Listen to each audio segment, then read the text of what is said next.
భూమికి ఆయన మొట్టమొదట పెట్టిన పేరు పరలోకం. ఎందుకంటే అక్కడ పైనుంచి గనక మనం గమనిస్తే ప్రధాన శిల్పినై అనుదినము సంతోషించుచు ఉంటిని, ఆయన కలుగజేసిన పరలోకమును బట్టి సంతోషించుచు నరులను చూచి ఆనందించుచు నుంటిని. హల్లెలూయా. అంటే భూమి కలుగజేసిన విధానం దానికి పైన రాస్తాడు. అంటే ఈ లోకాన్ని కలుగజేసిన విధానం, ప్రవాహ జలములు లేనప్పుడు, నీళ్లతో నిండిన ఊటలు లేనప్పుడు నేను పుట్టి తిని, పర్వతములు స్థాపింపబడకమునుపు, కొండలు పుట్టకమునుపు, భూమిని దాని మైదానములను ఆయన చేయకమునుపు, నేలమట్టిని రవ్వంతయు సృష్టించక మునుపు నేను పుట్టి తిని అని చెప్పి, ఇప్పుడు ఆయన ఏమంటాడు? ఆయన కలుగజేసిన పరలోకమును బట్టి సంతోషించుచు నరులను చూచి. ఎందుకు మనము ఈ కన్ఫెషన్కి వస్తున్నామనంటే, ఆయన కలుగజేసిన పరలోకం అన్నాడు, కిందేమో నరులు ఎక్కడున్నారు? అప్పుడు నరులు భూమి మీద ఉన్నారు. కాబట్టి ఈ భూమిని పరలోకము అని చెప్పి, నేను చెప్పిన మాట మీకు వాక్య రుజువు కోసం నేను మీకు దీన్ని చూపిస్తున్నాను. అది అండర్లైన్ చేసుకోండి. హల్లెలూయా. సరే, ఇప్పుడు వర్తమానంలోనికి వెళదాం. దేవునికి స్తోత్రం. చిన్న ప్రార్థన చేసుకొని వర్తమానంలోకి వెళదాం. పరిశుద్ధుడైన మా తండ్రి, ప్రేమ కలిగిన మా దేవ, నీ కనికరము కృప కలిగిన నామానికి స్తోత్రాలు చెల్లిస్తున్నాను ప్రభువా. నాయన, ఈ రాత్రి కాలంలో శ్రేష్టమైన మాటలు మీరు మాట్లాడండి ప్రభువా. వినుటకు మేము సిద్ధంగా ఉన్నాం. మీ కృప చొప్పున మమ్మల్ని ఆదరించి నడిపించుమని, వినగలిగిన చెవిని, గ్రహించగలిగిన మనస్సును మాకు దయచేసి, మీ యొక్క ఆత్మను మాయందుంచి మీ కృపతో నాయన మమ్మల్ని నడిపించుమని యేసయ్య వారి సర్వశక్తి కలిగిన నామంలో అడిగి వేడుకొని ప్రార్థన చేస్తున్నాము తండ్రి. ఆమేన్. హల్లెలూయా, హల్లెలూయా. ఇందాక సీమోన్ ఒక మాట చెప్పాడు.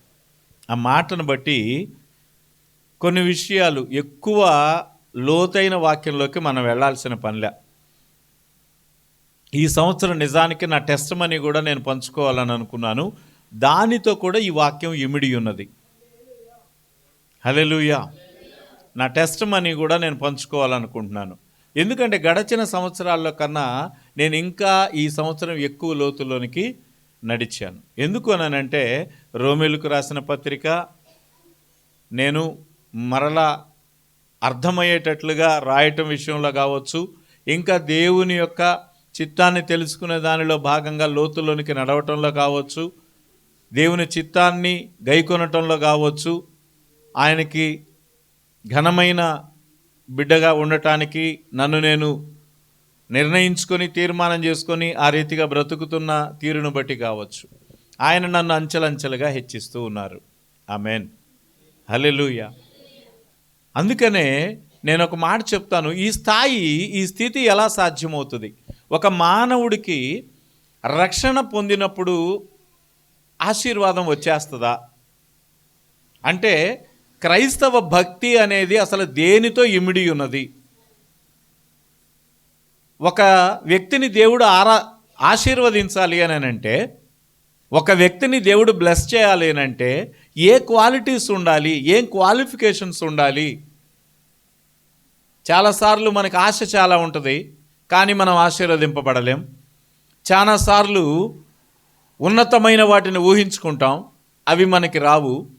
ఈ రానందువల్ల నేను దేవుని నామాన్ని తీసుకున్నాను, దేవునికి అనుదినము ప్రార్థన చేస్తున్నాను, దేవుని యొక్క వాక్యం చదువుతున్నాను, దేవునికి దశమ భాగం ఇస్తున్నాను, దేవునికి కానుకిస్తున్నాను, కానీ నా జీవితంలో ఎందుకు కార్యాలు జరగటం లేదు అనే ఆలోచన కొంతమందికి ఉంటే, నేను ఊహించింది ఎందుకు జరగటం లేదు, నేను ఎందుకు ఇంకా క్రైస్తవ్యంలో లోతులోకి పోలేకపోతున్నాను, ఎందుకు మిరాకిల్స్ నా జీవితంలో జరగటం లేదు అనేటటువంటి ఆలోచన కొంతమందికి ఉంది. ఏమి చేస్తే మనం ఆశీర్వదింపబడతాం, ఏమి చేస్తే మనము దేవునిలో గొప్ప గొప్ప కార్యాలు మనం చూడగలుగుతాం అనేది ఈ రోజు వరకు కూడా క్రైస్తవులకి చాలా పజిల్ మాదిరిగా ఉంది. వాస్తవానికి దేవుడు దీన్నేం పజిల్ లాగా చేయలేదు. మనకు అర్థం కాలేదు అంతే. మనకు అర్థం కాకుండా మనం ఇష్టానుసారంగా బైబిల్ ఆ మూలకి ఈ మూలకి తిప్పేసి అక్కడున్న కొద్దిగా ఎక్కడున్న కొద్దిగా తీసేసుకొని దేనిని అనుసరించలేక ఆచరించలేక మనము ఎటువైపు వెళ్ళాలో తెలియని స్థితికి మనం వెళ్ళిపోయి ఏది అవలంబించలేక చతికిల పడుతున్నాం. అందుకనే మనము ఏ విధమైన మేలులు పొందలేకపోతున్నాం. ప్రియ దేవుని బిడ్డలారా, వాక్యంలోనికి వెళ్ళండి. యోహాను సువార్త 15వ అధ్యాయము 9-10 వచనాలు. యోహాను సువార్త 15వ అధ్యాయము 9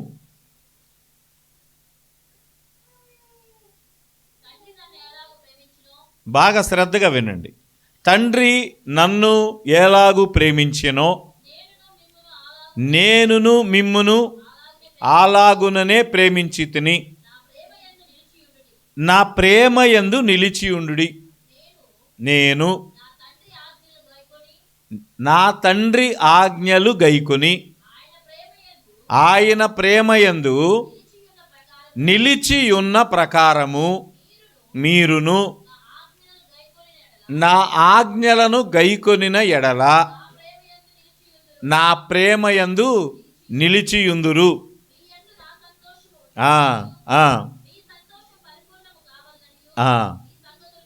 హల్లెలూయా. ఇది అసలైన మర్మం. ఇది అసలైన మర్మం. హల్లెలూయా. అర్థమైందా? ఏమన్నా అర్థమైందా? మొట్టమొదట అంటారు యేసుక్రీస్తు ప్రభువారు, నేను తండ్రిని ఎలాగూ ప్రేమించానో తండ్రి నన్ను ఎలాగూ ప్రేమించాడో ఈ రెండు విషయాలు మీరు చూడండి అంటున్నాడు. యేసుక్రీస్తు ప్రభువు తండ్రిని ప్రేమించిన మాట వాస్తవమా కాదా? ఎలా కన్ఫెస్ చేయగలుగుతాం? ఎందుకంటే ఆయన ప్రతి సందర్భంలో కూడా ఆయన చెప్పిన మాట ఏంటంటే, నేను మాట్లాడుచున్న మాటలు నా మాటలు కావు, తండ్రి మాటలే నేను మాట్లాడుతున్నాను. నేను చేయుచున్న క్రియలు నా తండ్రి క్రియలే తప్ప నేను వేరుగా ఏమీ చేయటం లేదు. నా తండ్రి చిత్తానుసారమే నేను నడుస్తున్నాను, కానీ నేను అనుకున్న విధంగా నేను నడవటలేదు. కనుక నేను తండ్రిని మహిమపరుస్తున్నాను అని చెప్పారు. హల్లెలూయా. అలాగే తండ్రి కూడా, ఈయన నా ప్రియకుమారుడు, ఈయన యందు నేను ఆనందిస్తున్నాను అని ఒకసారి, ఈయన నా ప్రియకుమారుడు, ఈయన మాట వినుడి అని ఇంకొకసారి మాట్లాడినట్టుగా మనం చూస్తున్నాం. హల్లెలూయా. ఈ రెండు వాక్య నిరూపణలతో నేను మీ ముందుకు తీసుకొస్తున్నాను. అంటే ఇక్కడ మనకి కన్ఫెస్ అయ్యేదేంటి? తండ్రిని యేసుక్రీస్తు వారు ప్రేమిస్తున్నారు, యేసుక్రీస్తు వారిని తండ్రి ప్రేమిస్తున్నాడు. ఈ మాటలను బట్టి మనము నిరూపణ చేసుకోగలం. అయితే ఇప్పుడు యేసుక్రీస్తు ప్రభువారు అంటాడు, తండ్రి నన్ను ఎలాగ ప్రేమించాడో నేను కూడా మిమ్మల్ని అలాగే ప్రేమించాను. మరి దీనికి రుజువేంటి? యేసుక్రీస్తు మనల్ని ప్రేమించాడు అనే దానికి రుజువేంటి? హల్లెలూయా. మన కోసం, మన శాపాన్ని పాపాన్ని కడిగివేయటం, కొట్టివేయటం కోసం ఆయన తన ప్రాణాన్ని పెట్టాడు. తన ప్రాణాన్ని పెట్టువాని కంటే గొప్పవాడు ఇక ఎవడు లేడు. గనక ఆ తండ్రిని మించిన ప్రేమ యేసుక్రీస్తు ప్రభువారు మన మీద చూపించాడు. రైట్. ఇప్పటికి 3 అయిపోయినాయి. ఇప్పుడు అసలైంది వచ్చింది. మీరు యేసుక్రీస్తు ప్రభువారిని ఎలా ప్రేమిస్తున్నారు? ఈ రాత్రి కాలం ఇది క్వశ్చన్. ఈ రాత్రికాలం మనకి క్వశ్చన్ ఇదే. ఈ ఒక పజిల్ గనక సాల్వ్ అయితే ఇక మీ జీవితాల్లో వచ్చే ఆశీర్వాదాలని ఎవరూ ఆపలేరు. ఆమేన్. హల్లెలూయా. బైబిల్లో ఉన్న ఈ యొక్క మర్మం ప్రేమ అనే దానిలో నిక్షిప్తమై ఉన్నది అన్నాడు. ధర్మశాస్త్రం అంతా, అంటే బైబిల్ గ్రంథం అంతా ప్రేమ అనే ఒక్క మాటలోనే నిక్షిప్తమై ఉన్నదని మనకి బైబిల్ ద్వారా తెలియజేయబడుతుంది. అయితే యేసుక్రీస్తు మనల్ని ప్రేమించాడనేది స్పష్టం. అయితే ఇప్పుడు మనం యేసుక్రీస్తుని ఎలా ప్రేమిస్తున్నాం అనేదే ప్రశ్న. మనం అనుకుంటాం యేసుక్రీస్తుని ప్రేమించటం అంటే రక్షణ బాప్తీసం తీసుకోవటం. యేసుక్రీస్తుని ప్రేమించటం అంటే దేవుని చర్చికి వచ్చి ఆదివారం కొద్దిగా కానుకలు వేసుకొని పోవటం, లేదా ఆదివారము దేవుని యొక్క బోధ 1 గంట సేపు వినటం, ఏదైనా మీటింగులు పెడితే దాని దగ్గరికి వెళ్ళి దేవుని మాటలు వినటం. ఇది దేవుని ప్రేమించే విధానము అని మనం ఇంతవరకు అనుకుంటున్నాం కదా కదా చెప్పండి మీరు, అవునా కాదా? అలాగనుకోవట్లేదా మీరు? మరి అలాగనుకోకపోతే మీరు ఎక్స్ట్రా ఏం చేశారో నాకు చెప్పండి. నేను యేసుని ప్రేమిస్తున్నాను అని చెబితే మీరు నాకు సూటిగా చెప్పాలి, నేను యేసయ్య కోసం ఏం చేశాను. ఇక్కడి నుంచి అసలు స్టార్ట్ అవుతుంది.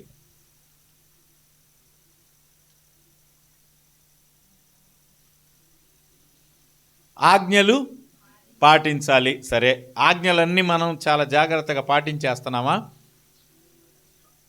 ఆజ్ఞలు ఆజ్ఞలుగానే ఉన్నాయి, మనంగానే ఉన్నాం. నిజానికి ప్రభువారు కోరేటేంటంటే తండ్రి చిత్తం ఎలాగుందో, తండ్రి ఉద్దేశం ఎలాగుందో ఆయన ఈ లోకంలో మనకి మాదిరికరం చూపించడానికి మానవ శరీరధారిగా వచ్చాడు. తండ్రి ఉద్దేశం, తండ్రి చిత్తము ఇవన్నీ కూడా, అంటే ఒక వ్యక్తి స్వస్థపడాలి అనేది దేవుని చిత్తం, ఒక వ్యక్తి పాపము నుంచి విడిపించబడాలి అనేది దేవుని చిత్తం, ఒక వ్యక్తి చీకటిలో నుంచి బయటికి రావాలి అనేది దేవుని చిత్తం, ఒక వ్యక్తి దెయ్యముల చేతిలో బంధించబడకుండా విడుదల పొందాలి అనేది దేవుని చిత్తం, ఒక వ్యక్తి ఆర్థిక సంబంధమైన బాధలతో సతమతం అవ్వకుండా విడిపించబడాలి అనేది దేవుని చిత్తం, ప్రతి ఒక్కరూ కూడా పరలోక రాజ్యానికి వారసులు కావాలనేది దేవుని చిత్తం. ఆ దేవుని చిత్తాన్ని నెరవేర్చడానికే యేసుక్రీస్తు ప్రభువారు ఈ లోకానికి వచ్చారు.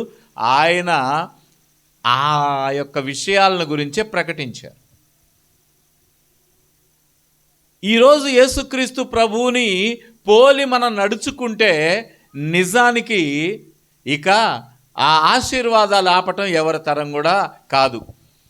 అవి ఆ రీతిగా మనం మారేంత వరకు కూడా మనకి ఎండమావుల్లాగానే ఉంటాయి. అంటే మనకి అర్థం కాలేదు, బైబిల్ మనకి అర్థం కాలేదు. రక్షణ పొందితే ఆశీర్వాదం వస్తుంది అనుకోవటం మూర్ఖత్వం, దశమ భాగాలు ఇవ్వటం ద్వారా హెచ్చింపబడతాం అనుకోవటం మూర్ఖత్వం. దశమ భాగాలు నాయి అన్నాడు అసలు దేవుడు, అవి మీరు ఇవ్వాల్సిందే తప్ప అదేదో సాక్రిఫికేషన్ కాదు అని చెప్పి మనం గుర్తించాలి. దశమ భాగములు నాయి అన్నాడు, ఇంకంతే, అవి మీవి కాదు. ఒకవేళ మీరు ఇవ్వకపోయినా, మీరు బిగబట్టుకున్నా, అది ఏదో ఒక రీతిగా హాస్పిటల్ పాలవటమో లేకపోతే ఎవరొకళ్ళు మోసం చేయటమో ఏదో ఒకటి జరుగుతుంది, వృధాగానే పోతాయి తప్ప అవి అయితే మనకి ఉండవు, ఖచ్చితంగా ఉండవు. అవి ఎలాగోలా తీసేసుకుంటాడు దేవుడు, నష్టం రూపంలో మనకు వచ్చేస్తాయి. అందుకనే తెలిసిన వాళ్ళు ఎవరు కూడా దశమ భాగాలను దేవుడికి సమర్పిస్తారు. ఆమేన్, హల్లెలూయా, హల్లెలూయా. కొంచెం భారంగా ఉన్నట్టుంది వినటానికి. హల్లెలూయా. ఇంకా జస్ట్ 10 నిమిషాలు. దేవునికి స్తోత్రం కలుగును గాక. ఇప్పుడు మనం అర్థం చేసుకోవాల్సింది ఏంటంటే, దేవుడికి ఇవ్వాల్సినవి ఇస్తూ, లేదా దేవుని యొక్క మేలు మనం పొందుతూ మనమేదో దేవునికి చేసామనే ఫీలింగ్లో ఉన్నాం. చూసారా, ఇక్కడే మన ఆశీర్వాదాలన్నీ పోతున్నాయి. దేవుని సన్నిధికి రావటం, దేవుడు మన జీవితాల్లో అనుగ్రహించిన రక్షణకి కృతజ్ఞత చెల్లించటం, చేయాల్సిన దానికన్నా ఎక్కువేమీ చేయటం లేదు. అలాగే దశమ భాగం ఇచ్చినా అది ఆయనది, అది మంద కాదు. కృతజ్ఞతార్పణలు ఇచ్చినా, ప్రథమ ఫలములు ఇచ్చినా, దశమ భాగములు ఇచ్చినా, ఈ 3 ఆయనకి సంబంధించినవి. నువ్వేమి ఎక్కువ ఇచ్చినట్టు కాదు, అంతకన్నా ఏదైనా ఎక్కువ ఇస్తే ఇచ్చినట్టు. అలాగే మనము ఏదైనా ఒక కాంగ్రిగేషన్లో కూడుకోవటం కావచ్చు, లేదా దేవుని సన్నిధిలోకి వచ్చి స్తుతి ఆరాధన చెల్లించటంలో కావచ్చు, ఇవన్నీ కూడా నామినల్ థింగ్స్, అబ్నార్మల్ థింగ్స్గా మనం ఊహించుకుంటున్నాం. అబ్నార్మల్ థింగ్స్ ఇవన్నీ. అసలు నేను చర్చిలో 2 గంటలు ప్రార్థన చేశాను కాబట్టి దేవుడు నాకు ఆశీర్వాదం ఇవ్వొద్దా? నేను ఈ సంవత్సరం దశంభాగం 50,000 ఇచ్చాను కాబట్టి దేవుడు నన్ను ఆశీర్వదించొద్దా? లేకపోతే నేను రోజుకి 10 అధ్యాయాలు చదివాను కాబట్టి దేవుడు నన్ను ఆశీర్వదించొద్దా? ఇటువంటి ఆలోచనలు చేసేవాళ్ళు కూడా చాలామంది ఉన్నారు. వాక్యం చదివితే ఆశీర్వదిస్తాడని, ప్రార్థన చేస్తే ఆశీర్వదిస్తాడని, లేకపోతే రకరకాలుగా కానుకలు ఇస్తే ఆశీర్వదిస్తాడని. కానీ ప్రియ క్రైస్తవ సంగమా, నేను ఈరోజు చెప్తున్నాను, ఇవన్నీ కాదు. ఆయన కోరుకునేది ప్రేమ. హల్లెలూయా, హల్లెలూయా. ప్రేమ. మనం అవతల వ్యక్తిని ప్రేమిస్తే, లేదా అవతల వ్యక్తి మనల్ని ప్రేమిస్తే ఏ రీతిగా ఆ ప్రేమ అనేది ఉంటుందో మనకి తెలుసు. ఆ ప్రేమ అనే దాని యొక్క గొప్పతనం ఏంటో మనకి తెలుసు. అంతకన్నా గొప్ప ప్రేమని పరిచయం చేయటానికి లోకానికి వచ్చాడు. నేను ఈరోజు ఇందాక సీమోన్ చెప్పిన మాట అదే, నాకు ఇచ్చినా ఇవ్వకపోయినా నేను దేవుణ్ణి ప్రేమిస్తాను. అయితే ఆ అనుభవంలోకి రావటానికి చాలా సమయం పడుతుంది. ఒకవేళ మనం అనుకుంటామేమో, కానీ మనసులో ఏదో ఒక మూల మనకి బాధ అనేది లేకుండా ఉండదు. నేను ఇంతగా దేవుణ్ణి హత్తుకుంటున్నాను కదా, ఎందుకు ఆయన నాకు మేలు చేయటం లేదు అనే ఒక బాధ ఒక మూల ఉంటుంది. అయితే ఎప్పుడైతే ఆ బాధ కూడా ఉండదో, ఎప్పుడైతే ఆ బాధ కూడా నీకు ఉండదో, అప్పుడు నిజంగా నువ్వు ఆయన్ని ప్రేమిస్తున్నట్టు. అంటే మనసులో లాభం వస్తుంది ఆయన్ని ప్రేమిస్తే అనే ఆలోచన మనకి, ఆయన్ని ప్రేమిస్తే మనకి లాభం కలుగుతుంది, మన పిల్లల పైకి వస్తారు, మన వ్యాపారం వృద్ధి అవుతుంది, మనకు ఆరోగ్యం వస్తుంది. ఇవన్నీ దృష్టిలో పెట్టుకొని ప్రేమించేది ప్రేమ కాదు. అది ప్రేమ అవుతుంది అంటారా? ఒక దురాలోచన మనసులో పెట్టుకొని దానిని ముందుకు తీసుకొని వెళ్ళటం అన్నమాట. యేసుక్రీస్తు ప్రభువారు అటువంటి ప్రేమతో తండ్రిని ప్రేమించాడా? ఒకవేళ అటువంటి ప్రేమతో గనక ప్రేమిస్తే ఆయన ముందు నుంచి ఏం చెప్పేవాడంటే, ప్రభువా ఇదిగో నువ్వు నా కోసం సిద్ధపరిచావే ఆ కలువరి సిలువని, దాన్నైతే కొంచెం దూరపరచు ప్రభువా అని ప్రార్థన చేసేవాడు ఆయన. ఆయన అంటాడు కదా, నీ చిత్తమే నెరవేరునుగాక. హల్లెలూయా. ప్రియ క్రైస్తవ సంగమా, 2024 సంవత్సరాలు గతించిపోయినా క్రైస్తవ సమాజము యేసుక్రీస్తుని ప్రేమించటం అనేది తెలుసుకోలేదు. నిజానికి తెలుసుకోలేదు. ఆయన్ని ప్రేమించటం అంటే రక్షణ పొందటం కాదు. ఆయన్ని ప్రేమించటం అంటే కానుకలు అర్పించటం కాదు. ఆయనని ప్రేమించటం అంటే మనము సమాజంగా కూడుకోవటం కాదు. ఆయన నిజంగా మనం ప్రేమిస్తే యేసు నామాన్ని గురించి లోకానికి ప్రకటన చేస్తాం. యేసు నామములో స్వస్థతలు చేస్తాం. యేసు నామములో దెయ్యాలు బంధిస్తాం. హల్లెలూయా. ఇటువంటి అధికారము నిజంగా మనం ప్రేమిస్తే, నాయనా నేను నిజంగా నీ మీద ఆధారపడిపోయానయ్యా, ఈ లోకంలో ఉన్న ప్రేమతో నిన్ను ప్రేమించటం లేదు. నిజానికి ఈ లోకంలో ఎటువంటి ప్రేమలు అయితే ఉన్నాయో అటువంటి ప్రేమతోనే మనం కూడా ఆయన్ని ప్రేమించటానికి మొదలుపెట్టాం. అంటే కొన్నిసార్లు బిడ్డల మీద ఉన్న ప్రేమతో సమానంగా ఆయన్ని ప్రేమిస్తాం, భార్యాభర్తలతోటి సమానంగా ఆయన్ని ప్రేమిస్తాం, తల్లిదండ్రులతో సమానంగా ఆయన్ని ప్రేమిస్తాం, లేకపోతే ఒక స్నేహితుడిలాగా ప్రేమిస్తాం. కానీ ఆయన సృష్టికర్త అనే విషయాన్ని జ్ఞాపకం చేసుకో. ఆయన నిన్ను సృజించినవాడు. హల్లెలూయా, హల్లెలూయా. ఆయన నిన్ను సృజించిన వాడని జ్ఞాపకం చేసుకో. ఆయన నీ సృష్టికర్త అని జ్ఞాపకం చేసుకో. నువ్వు ఎంత గొప్ప ప్రేమతో నువ్వు ప్రేమించాలి అని అంటే, ఆయన లేకపోతే నా జీవితానికి పరిష్కారమే లేదు. ఎందుకంటే మానవుని యొక్క పాపము శాపము కొట్టివేయటానికి ఇక ఎవరికి సాధ్యముగానంతగా మానవుడు చెడిపోయాడు. మానవ జీవితంలో గొప్ప సంభవం ఏదైనా జరిగిందంటే ఖచ్చితంగా మానవుడి యొక్క పాపము శాపము కొట్టివేయబడటమే ఈ యొక్క ప్రపంచములో వింతల్లో ఒక వింత. ఇంకంతకన్నా గొప్ప సంభవం ఏది జరగల. ఈ లోకంలో సూర్యుడు ఒక రోజల్లా అస్తమించలేదు, చంద్రుడు ఒక రోజల్లా బయటికి రాలేదు, ఇవన్నీ జరిగినాయి. సముద్రాలు పొంగినాయి, ఆకాశ నక్షత్రాలు రాలినాయి, ఇవన్నీ జరిగినాయి. కానీ ఒక మానవుని యొక్క పాపము తీసివేయబడటానికి దేవుని కుమారుడే దిగి రావటం అనే సంభవం జరిగింది కనుకనే కాలానికి మధ్యవర్తిగా ఆయన ఉన్నాడు. మనము ఆయన ఎప్పుడైతే ప్రేమిస్తామో ఆయన ఆజ్ఞలు మనము గైకొనేవారిలాగా ఉంటాం. నిజానికి ఆయన ఆజ్ఞలను గైకొనటం ప్రారంభిస్తే నిజానికి ఆయన ప్రేమించినట్టే. హల్లెలూయా, హల్లెలూయా. ఇక్కడ అందుకనే ఒక కిటుకు చెప్పాడు ఆయన. నేను తండ్రిని ఎలాగ ప్రేమించానో, తండ్రి నన్ను ఎలాగ ప్రేమించాడో, నేను మిమ్మల్ని ఎలాగ ప్రేమించాను, మీరు కూడా అదే ప్రేమతో ప్రేమించండి. ఇక్కడ ఉన్నదాన్ని అర్థం చేసుకోవటానికి మన తరం కావటల్లా, మన తరమే కావట్లేదు. దాన్ని వదిలిపెట్టి ఎక్కడెక్కడో ఏదో ఎతుకుతున్నాం.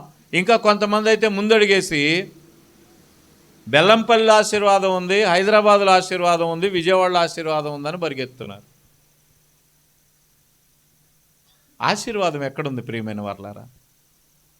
ఆశీర్వాదం ఎక్కడుంది?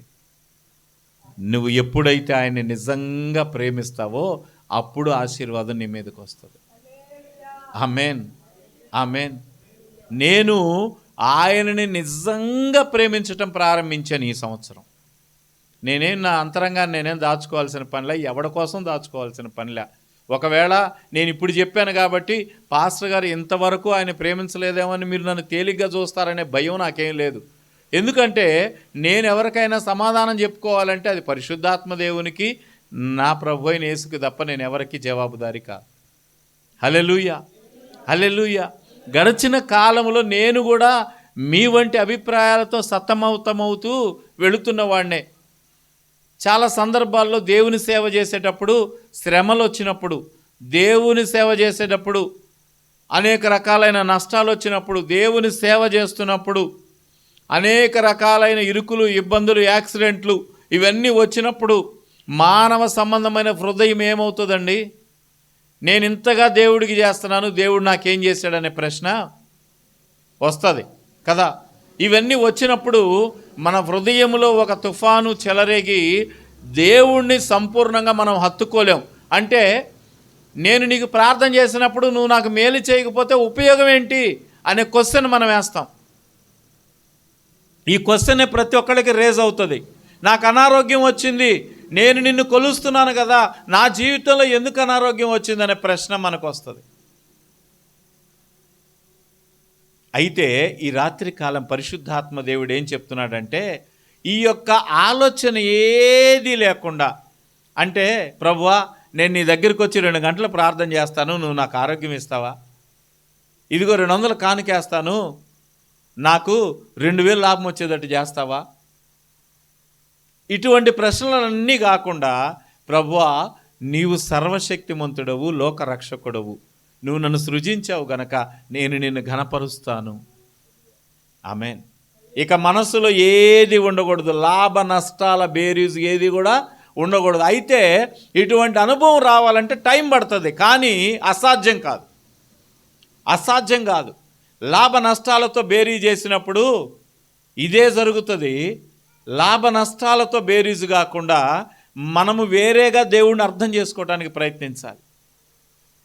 ఎందుకంటే మనం లాభ నష్టాలు బేరీ చేసుకొని దేవుడి దగ్గరికి వచ్చాం కాబట్టి అదే సూత్రం అప్లై చేస్తున్నాం ఇప్పటికి కూడా. అయితే క్రీస్తులోకి వచ్చిన తర్వాత నూతన సృష్టి, పాతవి గతించను సమస్తము కొత్తవాయను అనే సిద్ధాంతాన్ని ఇక్కడ అప్లై చేసుకోలేకపోతున్నాం. అందుకనే మత్తయి సువార్తలో ఇదిగో కన్యక గర్భవతి అయి కుమారుని కనును, ఆయనకు ఇమ్మానుయేలు అని పేరు పెట్టుదురు. హల్లెలూయా, హల్లెలూయా. ఇమ్మానుయేలు అనగా భాషాంతరమున దేవుడు మనకు తోడై ఉన్నాడు అని అర్థం. ఆయన ఎప్పుడు మనకి తోడై ఉన్నాడు.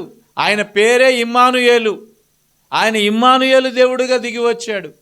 ఆయన మనకి తోడుగా ఉండటానికి ఆ పరలోకాన్ని విడిచిపెట్టి దేవుని సముఖాన్ని విడిచిపెట్టి ఇక్కడికి వచ్చాడు. మనము కనీసం మన ఆలోచనలు దాటి, మన పరిధులు దాటి, లేకపోతే మన ప్రాంతాన్ని దాటి కొంచెం కూడా ఆయన దగ్గరికి వెళ్ళలేకపోతున్నాం. అదేమంటే నువ్వే రా మా దగ్గరికి అంటున్నాం. నా ఆలోచనలో మార్పు లేదు, నా నడవడికలో మార్పు లేదు, నా ఉద్దేశాల్లో మార్పు లేదు, కానీ అవసరమైతే నా కోసం నువ్వే తగ్గాలి అని చెప్తున్నాం. It is true. అవసరమైతే ఆయనే వస్తాడు నా దగ్గరికి అనుకుంటున్నాం. ఎందుకంటే దేవుని యొక్క వాక్యము ఎటువంటిది అని అంటే అది కమ్మరివాని సుత్తె వంటిది. అది తగిలినప్పుడు ఎంత పెద్ద బండరాయైనా బద్దలైపోవాలి. కానీ మన హృదయం బద్దలవదే, మన హృదయం బద్దలవదే. వింటాం, వెళ్ళిపోతాం. ఆ బద్దలైనప్పుడు దానికి అనుగుణంగా మనం మన మనస్సుల్ని మార్చుకొని దానికి లోబడి మనం ముందుకు వెళ్ళమే. నేను అనుకుంటాను, ఈ లోకంలో నేను ఏదో సాధించటానికి నేను రాలేదు, ఏదో స్థాపించటానికి నేను రాలేదు. పగానో, ప్రతీకారమనో, కోపమనో, ద్వేషమనో ఇవన్నీ నేనేం సాధించటానికి నేను ఇక్కడ లేను. నేను దేనిలో ఉన్నాను అని అంటే నా ప్రభువు చెప్పిన ప్రకారం నేను నడవాలి, ఆయనకి ఇష్టడుగా నేను బ్రతకాలి, ఆయన చిత్తాన్ని నెరవేర్చేవాడులాగా ఉండాలి. ఆమెన్. ఈ ఉద్దేశాలు కలిగిన వాడనై నేను వెళుతున్నాను. మీరు కూడా ఇదే ఉద్దేశాన్ని మీ జీవితాల్లో కార్యసాధకం చేయాలి. అప్పుడే మీరు ఏదైతే అడుగుతారో, ఊహిస్తారో వాటన్నిటికన్నా ఘనమైన కార్యాలు మీ జీవితాల్లో జరుగుతాయి. ఆమెన్. మనం ఏమి అనుమానం పడాల్సిన పనిలే. ప్రభువుకు అసాధ్యమైనది ఏదైనా ఉందా? యేసుక్రీస్తు ప్రభు చనిపోయిన వాడిని లే అంటే లేచాడు. ఎందుకు? తండ్రి యొక్క శక్తి ఆయనలో ఉంది. హల్లెలూయా. ఎందుకు వచ్చింది? తండ్రికి ఇష్టంగా బ్రతుకుతున్నాడు. ఇప్పుడు మనలోకి ఆయన శక్తి రావాలి, మనం కూడా సృష్టిని శాసించగలిగిన స్థితిలోకి వెళ్ళాలి అని అంటే మనము కూడా ఆయన చిత్తమేదో ఎరిగి దాని ప్రకారంగా పనిచేయాలి. కానీ ఇక్కడ మనం ఏం చేస్తున్నాం? యేసయ్యను నమ్ముకుంటున్నాం, మన చిత్తాన్ని మనం నెరవేరుస్తున్నాం. యేసయ్యను నమ్ముకుంటున్నాం, మన చిత్తాన్ని మనం నెరవేరుస్తున్నాము. దానిలో కొంచెం సహాయంగా ఉండు ప్రభువా, నా చిత్తాన్ని నెరవేర్చుకోవటంలో నువ్వు నాకు సహాయంగా ఉండు అని అంటున్నాం. ఆయన ఎందుకు నిన్ను రక్షించాడు? నిన్ను ఎందుకు వెల ఇచ్చి కొనుక్కున్నాడంటే తన బిడ్డగా నువ్వు ఉండటానికి, తన చిత్తాన్ని నీ యందు నెరవేర్చుకోవటానికి. ఆమెన్. అవునా కాదా? ఇప్పుడు మీరు ఉన్నారు, మీ పిల్లల్ని మీ ఇష్టానుసారం చదివిస్తున్నారా లేకపోతే ఎవరి ఇష్టానుసారం చదివిస్తున్నారు? మీరు చెప్పండి. మీరు పొద్దున్నే లేవగానే ఏమనుకుంటారు? నా కొడుకు సాఫ్ట్వేర్ ఇంజనీర్ అయితే బాగుండు, నా కూతురు డాక్టర్ అయితే బాగుండు అని చెప్పి అనుకొని దానికి అనుగుణంగానే చైతన్య నారాయణలోనో లేకపోతే ఇంకొక గొప్ప దాంట్లోనో భాష్యంలోనో చదివిస్తారు. దేనికి? మీ యొక్క ఉద్దేశము నెరవేరాలి కాబట్టి ఇప్పటి నుంచే దానికి ప్రణాళికలు రచిస్తూ పోతారు కదా, వాళ్ళ యొక్క భవిష్యత్తు గొప్పగా ఉండాలని. అలాగే నీ దేవుడు కూడా నీ భవిష్యత్తు గొప్పగా ఉండాలని ఆయన నిన్ను కూడా తన చిత్తాన్ని నెరవేర్చుకునేటందుకు నిన్ను రక్షించాడు. అయితే మనం ఏం చెబుతున్నాం అంటే, నా చిత్తం నేను త్వరగా నెరవేర్చుకోవాలి ప్రభు, నువ్వు కొంచెం హెల్ప్ చేయి. ఎందుకంటే నేను శక్తిహీనుణ్ణి, నాకు శక్తి చాలదు కాబట్టి నువ్వు కొంచెం హెల్ప్ చేయి. హెల్ప్ చేస్తే నేను ముందుకు పోతాను అని చెప్పి మనం చెప్తున్నాం. అయితే నేను ఒక మాట చెప్తా ఈ రాత్రికాలం ముగించే ముందుగా. ఎప్పుడైతే మీరు పిల్లల్ని కన్నారో ఆ పిల్లల భవిష్యత్తు ఎలా ఏర్పాటు చేయాలో మీకు తెలియదా? వాళ్ళని ఎలా చదివించాలో, ఎలా సాకాలో, ఎటువంటి బట్టలు తేవాలో, ఏ విధంగా సంరక్షించాలో తల్లిదండ్రులైన మీకు తెలియదా? ఈ లోక తల్లిదండ్రులైన మీరే ఇంత జ్ఞానంగా ఉంటే పరలోకపు తండ్రి అయిన మన దేవుడు మనకంటే ఎంత జ్ఞానం కలిగిన వాడు చెప్పండి. ఆయన శక్తి కలిగిన వాడు, జ్ఞానం కలిగిన వాడు. ఆయన అంటాడు కదా, తల్లి తన బిడ్డలను మరచినా నేను నిన్ను మరుస్తానా? హల్లెలూయా. శామ్,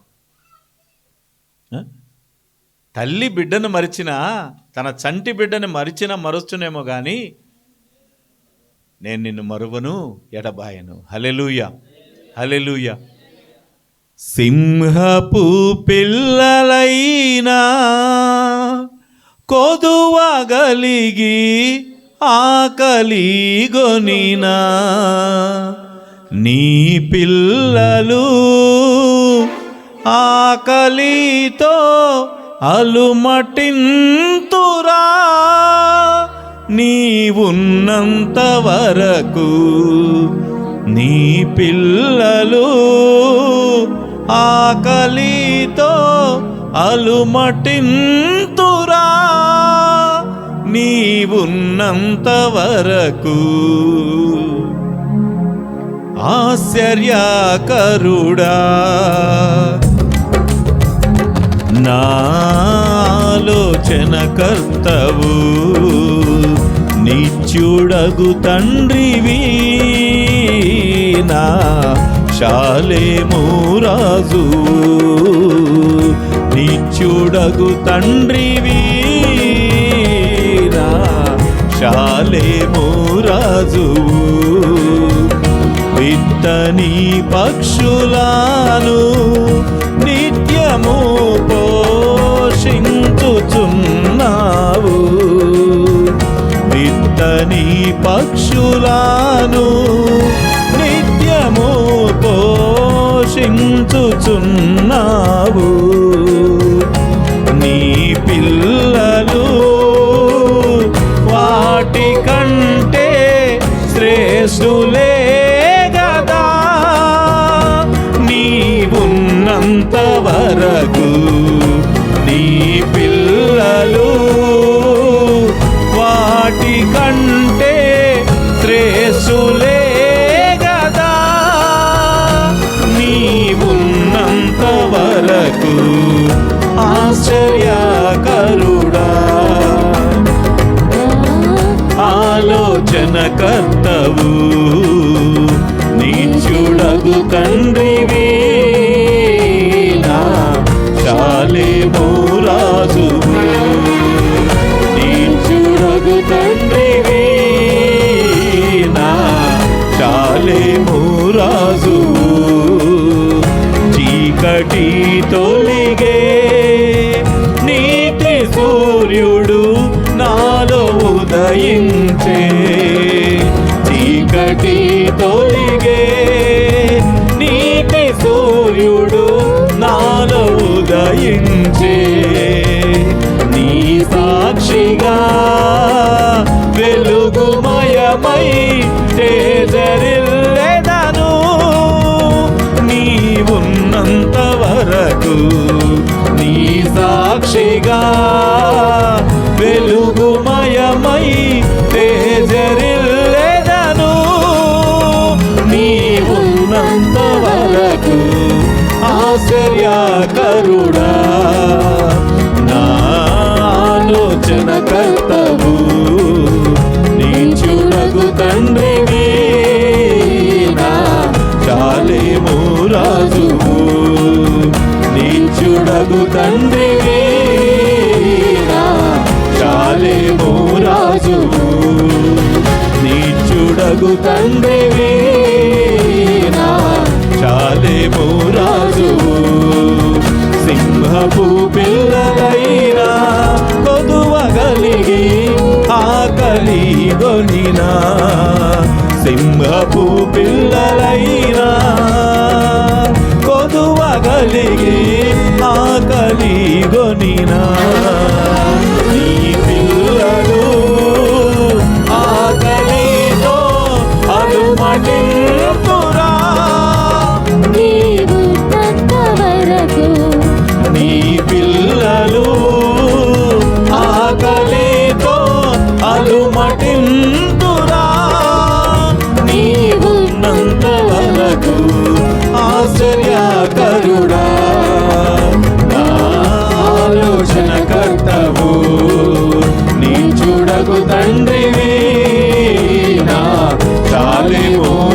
రాజువు, నీచుడగు తండ్రివి నా షాలేము రాజువు, నీచుడగు తండ్రివి నా షాలేము రాజువు.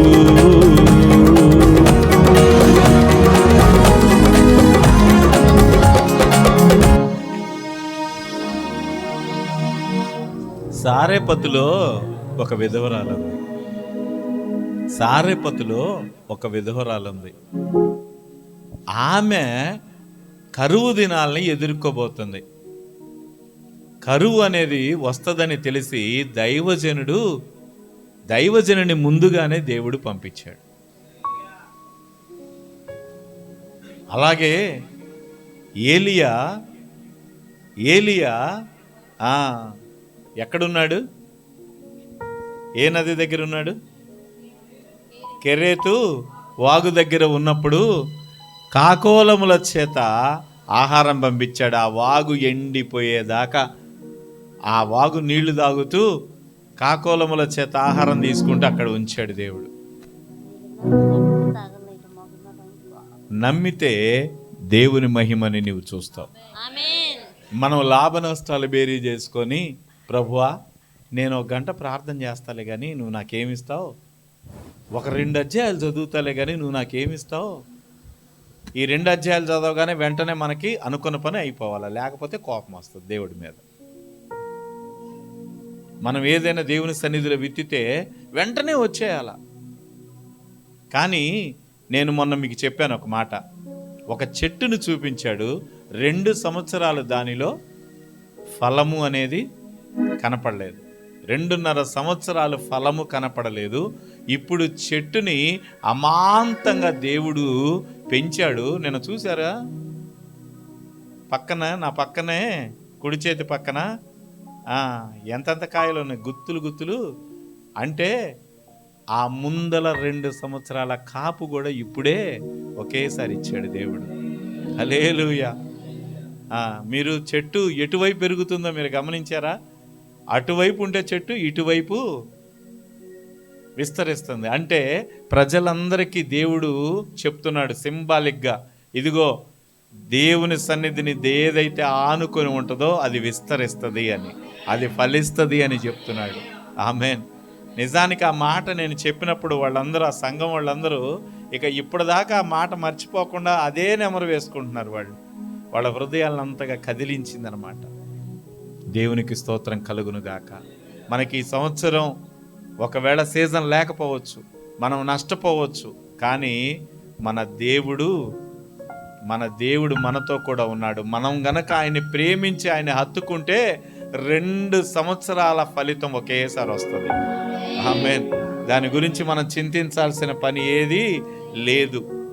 తండ్రి ఎలాగైతే యేసును ప్రేమించారో, యేసుక్రీస్తు వారు తండ్రిని ఎలాగ ప్రేమించారో, యేసుక్రీస్తు వారు మనల్ని కూడా అలాగే ప్రేమించాడు. ఇప్పుడు మనం చేయాల్సిన పని ఏంటంటే, మనము కూడా ఆయన ప్రేమించిన ప్రేమతో మనం ఆయనకి ప్రేమను తిరిగి ఇవ్వాలి. ఆ ప్రేమతో ప్రేమించాలి. అప్పుడు నీకు సర్వాధికారము ఇవ్వబడుతుంది. అప్పుడు నువ్వు వద్దన్నా కూడా నువ్వు ఎక్కడికి వెళ్ళినా జయమే. అందుకనే భక్తుడు ఒక పాట రాశాడు కదా, యేసులాగా ఉండాలని, యేసుతోనే నడవాలని, నిలవాలని, గెలవాలని, యేసునందే ఆనందించాలని. యేసులాగా ఉండాలి, యేసుతో నడవాలి. మనం కనపడి యేసులాగా ఉండాలి. ఇప్పుడు మనకి ఆయన ఇచ్చిన పని ఏంటంటే, ఆయన రాజ్య సువార్త ప్రకటించడానికి వచ్చారు. రాజ్య సువార్త ప్రకటిస్తూ ఆయన చనిపోయారు. ఇప్పుడు ఆ భారం మన మీద ఉంది. మనం చేయాల్సిన పని ఏంటంటే, ఆయన చిత్తాన్ని అనుసరిస్తున్నాము, ఆయన ప్రేమిస్తున్నామని చెప్పటానికి మనం చేయాల్సింది ఏంటంటే, కన్ఫెస్ ఎలా చేయాలి అని అంటే, రోజు సువార్త ప్రకటించాలి. రోజు సువార్త ప్రకటించాలి. రోజు కూడా సాయంత్రం పూట ఆయన దేవుని సన్నిధిలోనికి వెళ్ళి, అనగా గెత్సెమనే తోట కావచ్చు, లేకపోతే గొలగొతా కొండ కావచ్చు, ఎక్కడికైనా ఆయన వెళ్ళి రాత్రి అంతా కూడా తండ్రితో ఏకాంతంగా గడిపేవాడు. నీకు యేసయ్యకి ఏకాంతంగా గడిపే సమయాన్ని నీవు నిర్దేశించుకోవాలి. సువార్త చేయాలి, దేవుడు చెప్పిన పనిని నెరవేర్చాలి. నువ్వు మారాలి అని అంటే మారాల్సిందే. నీ యొక్క శత్రువుతో ఇవాళ చెప్పిన సాక్ష్యాలు నా హృదయాన్ని కదిలించినాయి. నిజంగా అలివేలు ఒక సాక్ష్యం చెప్పింది. నేను చెప్పిన మాట తను వింది. నీ యొక్క ఎడమ చెంప మీద కొడితే నీ కుడి చెంప చూపించు అన్న మాటని ఆమె ఆచరణలో పెట్టింది. ఇప్పుడు ఎవరి మీద నాకు ద్వేషం లేదు, కోపం లేదు అని చెప్పింది. ఆమెన్, ఆమెన్, హల్లెలూయా. అలాగా వాక్యం ఎప్పుడైతే నీ దగ్గరికి వస్తుందో నువ్వు వెంటనే దాన్ని విని అంగీకరించాలి. అది పాస్టర్ కోసమో, సంఘం కోసమో, వేరే వ్యక్తుల కోసమో కాదు. నువ్వు ఇలాగ చెప్పు, యేసయ్యా నువ్వు నాతో మాట్లాడావు కాబట్టి నేను అంగీకరిస్తున్నా. ఆమేన్. అది నిజానికి వాక్యంలో ఉంటేనే అంగీకరించు. నీతో పరిశుద్ధాత్మ దేవుడు మాట్లాడినప్పుడు ఖచ్చితంగా నువ్వు దాన్ని అంగీకరించి తీరాలి, అనుసరించి తీరాలి. అప్పుడు నీకు ఆశీర్వాదం రాకుండా ఏ శక్తి ఆపలేదు. ఆమేన్. కనుక అటువంటి ప్రేమ కలిగి ఆయన్ని ప్రేమించటానికి మనం సిద్ధపడదాం. ఆయన ద్వారా ప్రేమించబడి ప్రతి ఈవిని మనం పొందుకుందాం. దేవుని కృప ఎల్లప్పుడూ మీకు తోడుగా ఉండునుగాక. ఆమేన్. ప్రార్థన చేసుకుందాం. క్రిస్మస్లోకి మనం ప్రవేశించాం. ప్రార్థన చేసుకొని 1 నిమిషం ప్రార్థన చేసుకొని క్రిస్మస్